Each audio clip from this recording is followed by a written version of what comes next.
setelah pandemik mulai seret gitu sampai akhirnya gue minta keringanan gitu sama saudari Tessa bahwa apa namanya gue kayaknya agak mundur gitu. Ya udah kompromi, musyawarah untuk mufakat, udah oke, Kamu dimasukin ke grup juga gitu kan? Iya, gitu. Maksudnya udah sepakat bahwa oke, karena dia bandar, dia mau nalangin dulu gitu. Sepakat juga bahwa bulan November tahun lalu bahwa gue mulai mencicil sama dia gitu kan untuk apa namanya biaya penutupan apa namanya iurannya dia. Yaitu sampai minggu lalu tuh nggak ada masalah karena gue lumayan lancar bayar cicilannya ke dia. Nah terus nggak ada angin, nggak ada hujan, tiba-tiba gue dilaporin gitu kan, kaget. Udah gitu nggak pakai somasi dulu lagi gitu kan, langsung lapor aja gitu. Cicilanmu tinggal berapa sebenarnya? 120. Ada pernyataan, sudah ada perjanjian Udah ditandatangani. pihak utang piutang dong. Utang piutang kan berarti kan perdata, kenapa jadi larinya ke pidana?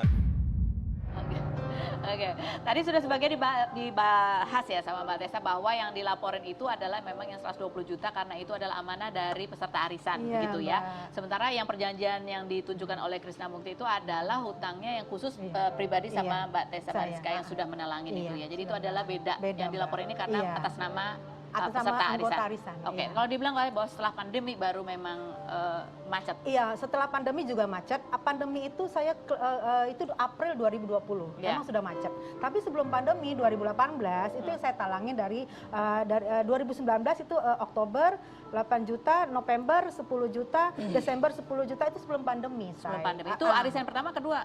Arisan kedua. Oh, arisan kedua juga? Iya. Oh, sebelum pandemi memang sudah ada kemacetan? Sudah. Kalau arisan pertama tuh sampai sekarang masih macet. Oke, sampai sekarang masih macet? Masih macet. Tapi anggotanya nggak nagih? Saya udah nalangin, kalau itu saya nalangin. Dia pribadi sama saya jatuhnya. Oke.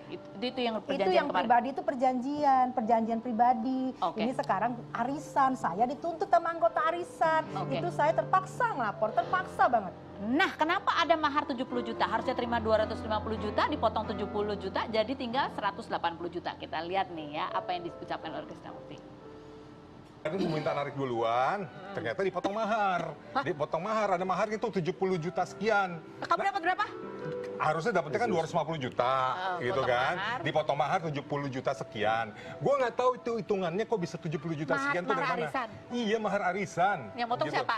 Ya saudari TM itu. Oke. Nah tadinya gue berpikir tuh begitu Kak, gitu kan. Gue pikir gue masih ada uang mahar nih sekitar 70 juta. Jadi kalaupun gue seret-seret bayar masih ketutup sama uang mahar gitu. Gue ternyata enggak gitu. Masih ada 7 bulan lalu. Iya gitu. Ternyata uang mahar itu nggak jelas juga buat apaan. Mungkin uang konsumsi.